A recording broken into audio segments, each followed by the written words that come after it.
I'm Philip Grossman, and I guess I'm the principal of Philip Grossman Productions. I had a boss who was fantastic, and he was sort of a mentor, one of the few people in my career I can say was a mentor. And he left to go follow his passion, and I said, you know what, I'm going to take a year off and go follow my passion. And my then girlfriend, Elizabeth, now wife, said, focus on your photography. And during that process is where I sort of decided that Chernobyl was going to be the topic of this passion project.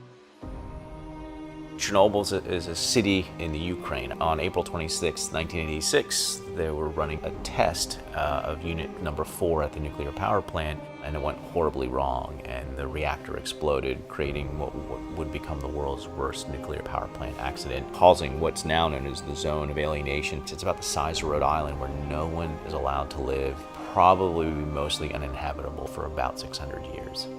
I don't know how to describe it. It's eerie and beautiful at the same time.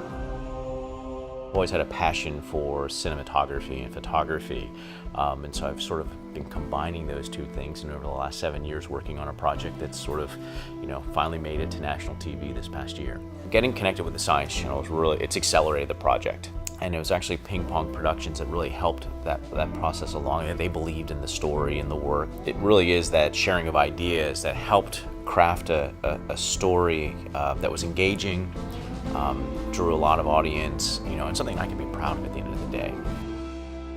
So I've been an Adobe user for a very long time. I started editing on a Media 100 system with Adobe Premiere in '97. As I took my first trip to Chernobyl, and I think it was Lightroom, I think version 2 maybe.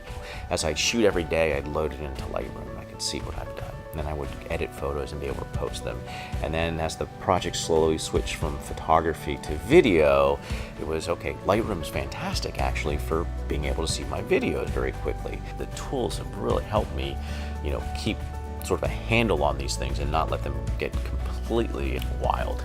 From a Creative Cloud perspective, it's being updated much more often. The fact that every quarter or so you get these, and they're not just, bug fixes, they're enhancements, they're additional functionality and features. Now that the coloring tools, the Lumetri that's been added, they're very similar to the Lightroom tools, which I'm very familiar with, and so you have that familiarity between the two different product sets. The more similar they are in the ability to adjust the blacks and to adjust the shadows and the highlights that I use in Lightroom, and do that same kind of thing to my video, really makes the tool very useful for me.